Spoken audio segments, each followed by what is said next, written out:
Okay, here we go. As you can see, it is a wonderful, beautiful day out here in nature. I'm just going to readjust my camera, see if you can get a better angle on my face here. Okay. Peace, everybody. So, beautiful day. Got some sunshine here in the PNW today, and I think it's time we talk about 5 signs you might be waking up.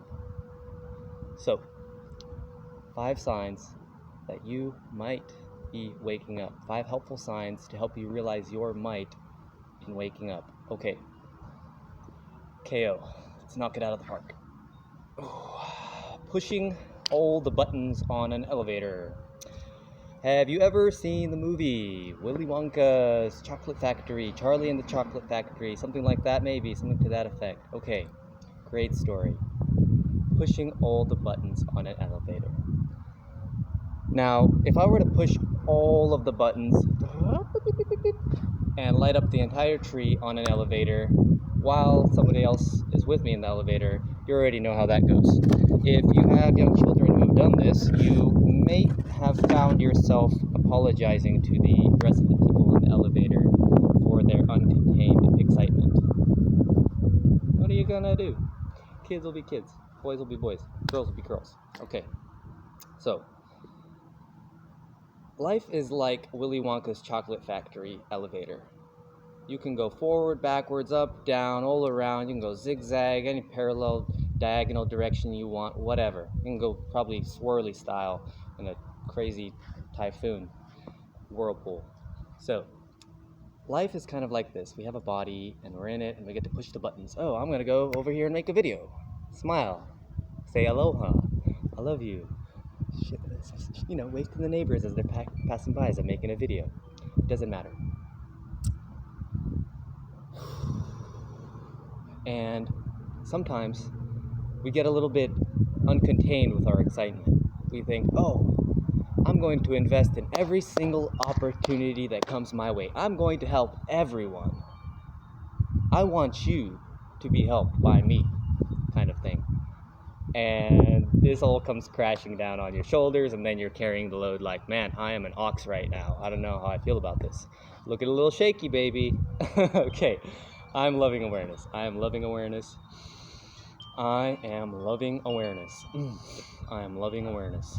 Okay, so pushing all the buttons on an elevator. It's a bit of an analogy for the way we live our lives. We might want to invest in just one floor at a time.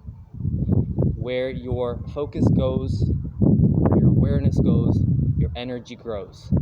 Now, I had the honor, the pleasure of being a monk for a little while, a devotee to be more precise. I was called a devotee at the Hare Krishna Temple, the ISKON, capital letters, ISKCON Temple on Honolulu. I stayed in the temple from anywhere from a week to about 2 weeks. And during that time, I was pretty well invested as far as time went. I had my time invested in mantras, which doubles as meditations and meditation, and then I had my morning classes, any other classes I chose to attend, any other meetings I chose to attend, and during this time, I noticed something very profound. I was changing rapidly. I had put away old habits. I had stopped using certain chemicals that I had depended on. I wasn't making a lot of coffee. I wasn't smoking any type of substances, and I wasn't abusing my body in the way that I had done previously. I had given up drinking alcohol, and I was surrounding myself with new people who were a lot like this. And I came to terms with it one day when I realized, wow, I have definitely pushed a different button on this elevator. I have gone and at a whim taken a one-way to this place and just saw what happened.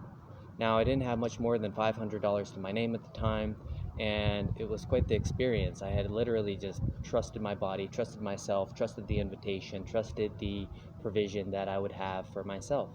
And I took some investments along the way to make this happen. I took some things to sell, and I took some precautions to make sure I wouldn't be completely at a loss. I took some extra money along so I could buy a ticket to get back. Now, when I got there, it was like I had finally arrived at my heart's destination. It was so warm. I remember opening the door, stepping out of the airport, breathing in that good ass prana, that good beautiful air, the warm tropical breeze, humidity hits me right in the face, smack dab in the middle. I'm so happy, feels so good to be alive, baby. And here I am, like, oh wow. My friend who invited me picks me up. Shout out to Thomas Mossberg. Tommy, thank you. Fama, love you. And brother Thomas picked me up. We had a smooth ride back to his workplace where he showed me around. He showed me around his quarters, his digs there. And I was like, wow, this is really great. I was offered a place to stay. I had my own bed. We had a kitchenette, bathroom, shower access, the whole shebang. And here we are in Hawaii, breathing in that really easy to breathe tropical air. Sun shining every morning. I walked out, the sun shining, birds singing, warm breezes hitting my body from the core up, from the toes up, wiggling my toes in happiness as I would walk along out of the apartment there. And I was like, wow, this is really great. So one day I decided to go, and I found this great place where I had shifted my elevator button to. I decided to stay at a temple upon invitation there. And I'll talk a little bit more about that as we get to some of the other signs, the other 5 signs that you are finding your might in waking up to reality and what's really going on in this world. So let's flip over my box here where I have some more things listed. Okay. Talking to inanimate objects. Now, if you're like me at all, you may have noticed yourself talking to yourself by talking to inanimate objects. You'd be like, oh, hey there, little thing I just kicked over. I love you. Sorry about that. Or, oh, hey there, thing. Are you okay? I know, I didn't mean to do that to you. You know, silly things like this. And it really shows a subtleness in being loving awareness, because loving awareness is a name I have taken upon myself as a name for my soul. Mark Fedorov is the name that this universe gave me when I was given a birth certificate. When my straw man was created, they needed an entity to name. They needed a name for the entity. They needed to name that entity, so they chose the name that my parents had given me, Mark Fedorov, Mark Igorevich Fedorov, Mark Roman Fedorov. So from that day on, I was Mark Fedorov. When I heard a Baba Ram Dass meditation called I Am Loving Awareness posted on the East Forest page on YouTube, I highly recommend it.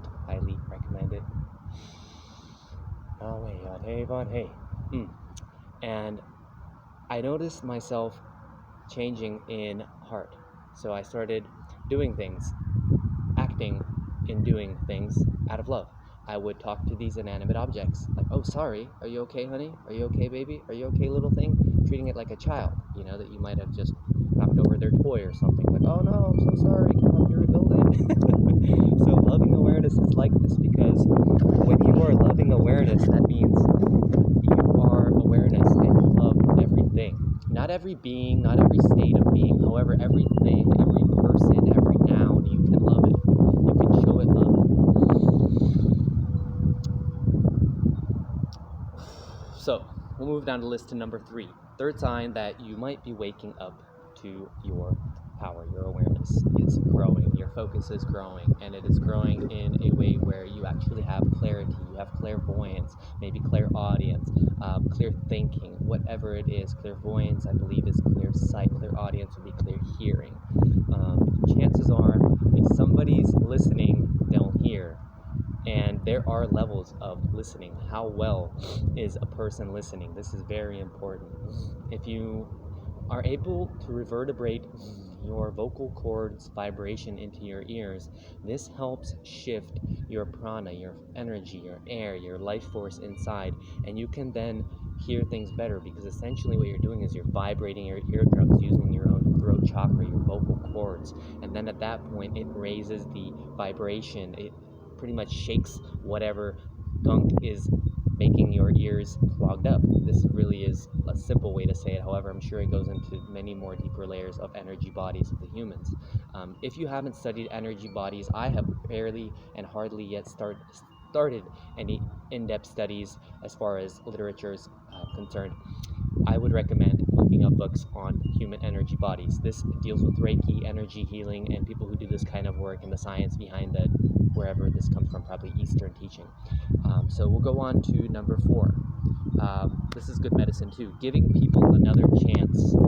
And this actually cascades over into number 5. So this is a two-parter. This is ego death and giving people another chance. So this is kind of like a slash, two-parter. Okay, you get it, you got it, good. I'm loving awareness. So giving people another chance. Have you really gone mad at somebody before? Oh, I hate you. Oh, I'm never going to speak to you again. You're canceled off my Facebook friends list right now forever. As a matter of fact, blocked. I don't even want to see you again. Your energy, I can't stand it. I have chosen not to stand for this energy any longer. Now, that's okay. You can forgive yourself for that. I've forgiven myself for these things in the past, as I continue to do to this day. It's a continuous process. Becoming your greatest version is not become your greatest version. You don't look on MTV and, see perfect people. Those are people who are working on themselves every day. They're going to enter this body. They're going to transmute through different bodies. They're going to enter a small baby body. They're going to grow into their juvenile years. They're going to enter that body. They're going to grow into their adult body. Then they're going to experience what it is like to be in an adult body, myself included.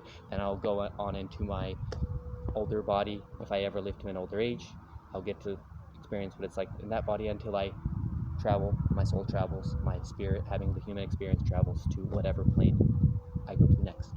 So it's very much like this. When you give people another chance, it's part of your ego death. A lot of people experience ego death when they take drugs, when they do plant medicines, when they are dealing with way too much stress and they lose their mind and have to go to an asylum and come to their senses, essentially. What happens is sometimes people lose their mind.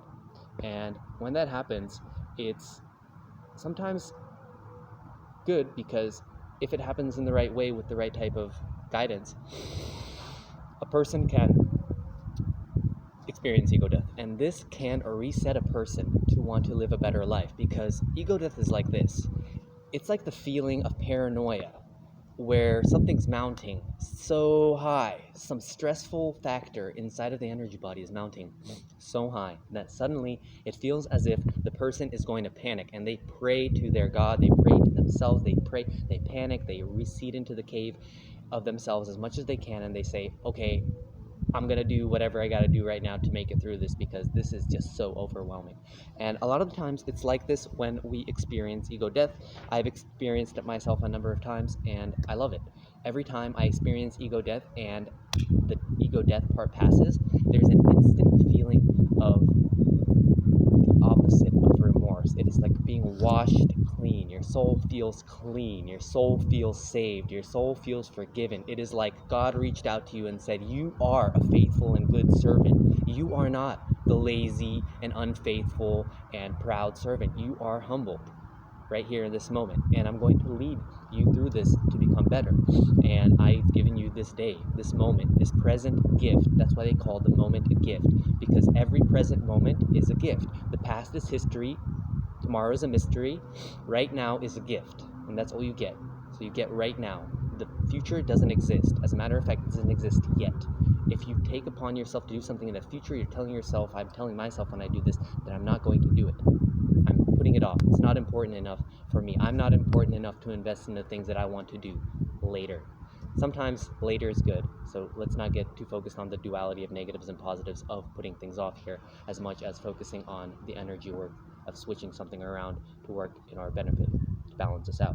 So ego death, giving people another chance. I remember once I had struggles with a figure in my life, and it was rough. It was really rough when I was around this person. As a matter of fact, anytime I was around this person and other people around me being around this person, they were taking it easy too, because they knew if anything just went off, it would be like two rams butting against each other until one just loses, breaks its horn, runs off, or whatever, or both, who knows. And so a lot of the time I would fight with this person, or this person would fight with me, and I'd have to meditate and blow right in their face, Wim Hof breathing, and I'd be made fun of right in front of somebody as I'm just keeping my center and trying to do something. Or I'd flip out and go the opposite way and say, why are you doing this? This isn't right, blah, blah, blah, blah. And I would be in such an unforgiving mood later if I would ever let myself be angered. He who angers you controls you. She who angers you controls you. The person that is able to anger you is able to control you, your energy, because then you leave and you're frustrated and you have to invest more time and energy into resettling yourself into a good headspace. And that's absolutely horrible if you have to be around people who are treating you this way, or you're treating them that way, or having this energy interaction and not understanding why it isn't being fixed, what you're not doing to fix it. And a lot of the times the universe is sending us these lessons over and over and over again to teach us to be loving awareness, to be loving somebody all the time. A mentor of mine told me, I choose to see everyone as a mentor. So one of my mentors told me, that person, see them with unconditional love. And I said, wow, that's great. I do. From now on, I am seeing that person with unconditional love. That's it. I took it into myself to be around this person and to really see this person. As much as my heart hurt when I would look at this person and my eyes would want to turn away, I'd bring my focus, my awareness right back to the shadow and do the shadow work and go, I'm going to love this person. And even when I did things that I felt like weren't quite sufficient or substantial, when I would say, did I do that right? Did I look that person in the eyes long enough? Did I make my stand the right way? Did I humble myself properly? And a lot of the times it would be all good. I'd be like, hey man, no problem. Just do you. We love you. You're going through a lot right now. Take it easy. Breathe in that good ass prana. Breathing in that good ass prana, baby. So, once again, we're going over the 5 things, 5 signs that are going to help you, give you strength, show you the might in waking up, in your becoming of your greatest version, your greatest self. So, pushing all the buttons on an elevator, the Willy Wonka analogy, that's a good one. You don't want to push all the buttons on Willy Wonka's elevator, because that chocolate factory is crazy, man. You will get lost. It's like trying to do every substance in the world at once or one time. Yeah, good luck with that. Try self-control first, and it's going to get you further. Take a picture, it'll last longer. Take a picture of your goals. They'll last longer that way. Put it on my dream board. That's what I need to do next. Okay, dream boards. Good side note. Talking to inanimate objects with love. Talking to the world with love. Talking to Pachamama, Mother Earth with love. Talking to Yahweh with love. Talking to other people with the respect that you have for Yahweh, Yad-He, Vad-He, God, whatever you want to call your entity that you respect the highest, if you use this kind of belief system BS. So remember, everything is BS, belief systems. Feelings of uncertainty over confirmed visions. That's one I skipped. Oh, great. That's cool, universe. Thank you. So, feelings of uncertainty over visions that have been confirmed, or things that have happened that you saw in a dream or in a feeling that you had to follow a certain path before you set out to follow it, expecting a certain result. And synchronistic result is the best way to say it in an umbrella term. So, when you're expecting synchronicities, they often will happen. And when you're believing that they'll happen and you're following through with the steps that are necessary to make them happen, then you get results. You might even be skeptical, because you're like, did I do that? Or was that just life doing its own thing? And I think that I had something to do with it, because you're part of everything. So it's hard to tell sometimes. Did you do it? Did the universe just set you up and you felt like you were taking certain steps, that you were given a preconceived vision or notion of synchronistic events that were going to happen? One great simple way to state what happened is, I was going to this temple that I had seen in Hawaii, and I saw it on Google. I was like, oh, I want some all-you-can-eat Indian food. Hawaii is expensive, so you can get all-you-can-eat. It's pretty good, and Indian food is amazing, right? We have curries here in Everett. I mean, hey, if you've been to Curry's on Everett Greenway, you know what's up. Shout out to Deep Sting Steaks. Whew. Good food, man. So on my way to the temple, I was like, oh, this is going to be great. Let's go check it out. Wait a minute, what's this thing on Google? It says ISKCON Temple. I'm looking for a restaurant. It says Govinda's Restaurant at ISKCON Temple. This was kind of an unusual ad, so I went ahead and hit it into my directions. I was like, hey, buddy, going to the temple, Went over there, and wow, it was really good. As I'm entering the gates of this beautiful temple on Kuelhoe, I see myself having these feelings of synchronicity or something about to happen. My gut was vibrating with that feeling of excitement, and I was kind of like, oh, this is like being in the doctor's office or something, where you kind of like put on edge, because you're like expecting something great to happen, because you could feel all the energy. And I could feel the energy as I walked through the front doors, as I noticed all of the shoes that were by the front door especially, and I noticed, oh, this is one of those places where you take your shoes off. Now in my culture, in Russian culture, this is something that is pretty normal. You come in the house and you often just take your shoes off. If you're having family gatherings, you've seen the rug covered with a sea of shoes. It's beautiful. You're like, man, all these dress shoes. God bless America. We are so well provided for. And so you go into this place and, end of story there. So as I'm standing there taking off my shoes, doing my thing, I notice somebody. This man I instantly identify in my mind's eye as the power figure here, as a power figure here. Now, the two things that gave it away were the dress and the technology. This person was using what seemed to be like one of those flip out Nokia phones that still had like the antenna on it or something. That's the way I saw it when I came up. I was like, whoa, what am I seeing? And he had the Japamala bead bag hanging from his neck. He had his long robes in kind of a monk fashion with the Indian garb underneath the top robe, which was about waist or maybe knee-high, length, excuse me. And it was interesting. I instantly identified this person and said, this person talking at the front door, I almost felt that paranoia feeling like, wait a minute, I think he's talking like about me or something. I think that person is going to have something to do with me. It's as if he was talking to somebody on the other end of the line, like, oh yeah, this guy that we're expecting is here. Like, yep, Mark's just pulled up to the building. And life is great. Make yourself the star of your own movie. Just don't go too far with the notions. Don't make things up that aren't real. That really just throws me off sometimes. That's one thing that helps me, is to not have preconceived notions that just get too caught up in the mind's cogs, the gears. So I see this person talking on the phone, and I get the synchronistic feeling in my gut, and I'm like, oh, I almost wanted to talk to this person, just reach out and just catch their attention somehow, but I said, no. From that feeling inside, I felt that I was supposed to leave this person alone, and so I did. I walked in after I'd taken off my shoes. I walked through to the gift shop, I believe, and I paid my tab. I paid my fare to go into the buffet, the restaurant. Now, eating at the restaurant was a holy experience in itself. I have never had such a relaxed, laid-back, and blessed meal. Prasadam, eating holy, blessed food, is definitely a whole nother level. The energy behind it is often talked about, and I was loving it. I'm sitting there. I had a sitting position that felt very straight and erect, like I had all my chakras lined up, and let me tell you, I was slowly chewing. I must have taken 30 to 60 bites for every spoonful of food, 30 to 60 bites, because I was taking my sweet time. Nobody was going to relieve me of this spot at the table. We are always on time. Nobody's going to rush me. I'm going to be harmonious if somebody does ask me to speed it up. However, at this point, that hasn't happened. That interaction is not happening, and I am going to take my sweet time. I'm here living it up on vacation, baby. Hawaii. Hello? Can I get a hello? Can I get a hello there? Aloha there. Okay. So, as I'm sitting there, someone comes in from the garden. Now I was watching this someone raking leaves. My good friend Sean Kale Neal, who I shouted out to in my past video, for giving me a message to the universe. Shout out again to you, Sean. My really good brother.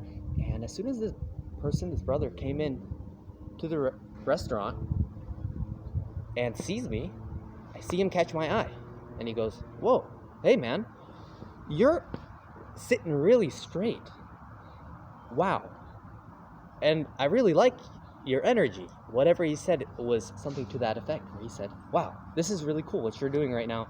You're awesome, man. Like, what are you doing? And I'm like, hey man, I'm just here like you, brother, And he's like, dude, so cool. He's like, do you want to help out? Would you like to help out? I'm like, yes, I do. And he's like, all right, man, grab a rake. Let's go. So here I am at a restaurant, then getting invited to do yard work with a rake. This isn't the usual happening anytime I go out to a restaurant. I don't know about you. When's the last time you went out to a restaurant and got asked to wash the dishes after you were done with your meal? I mean, maybe if you didn't have enough money, like all those movies, where the protagonists are like, oh no, I love Lucy, and we don't have any money. Now the, Chinese dishwasher guy's like, you washi dishi. Anyway, no, this was something else. I'm feeling pretty cool. Like something's about to happen here. I think like this is me entering the fold of this. Cult is a really good word for cultured, enclosed groups. This one group here.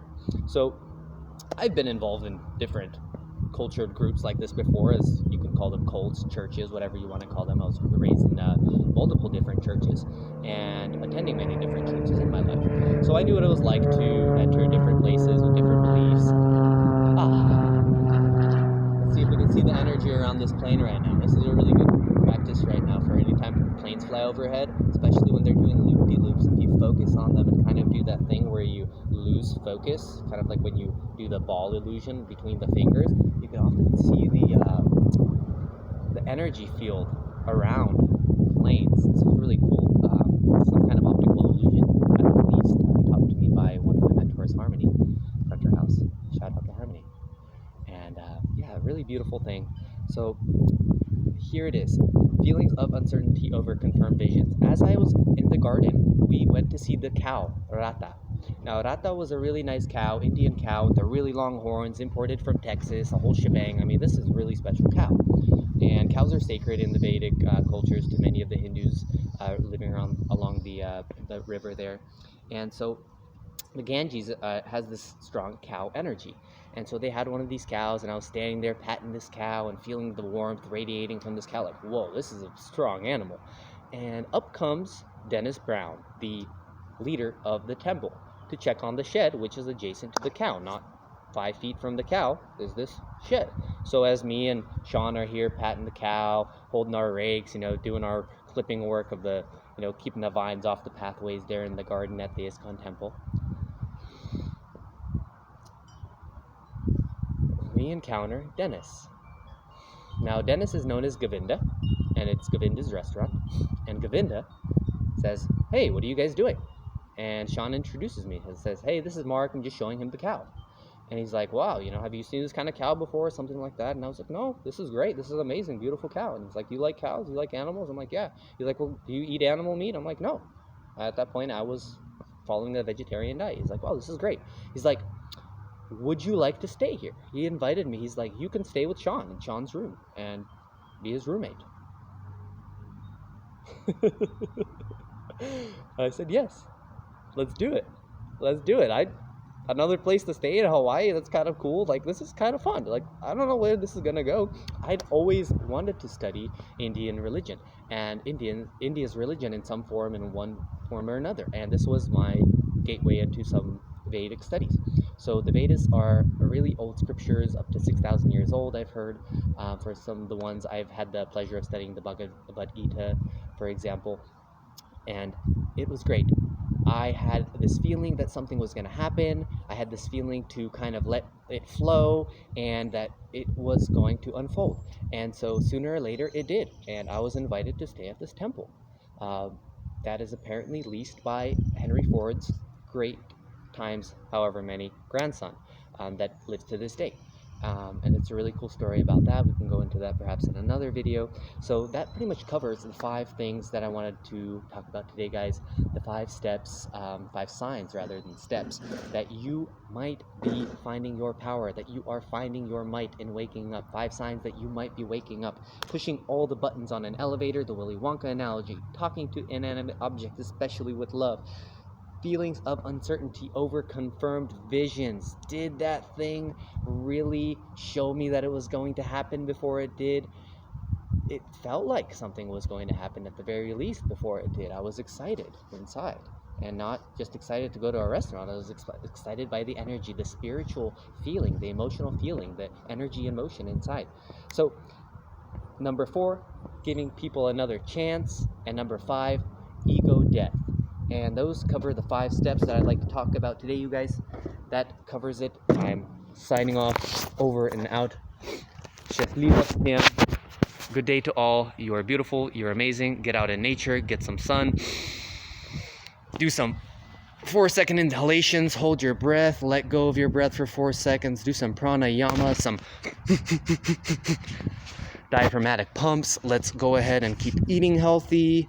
7-day vegan challenge. I recommend you do it. If you can do raw food for 7 days, that's even better. If you have any questions, feel free to message me. I'm signing off. This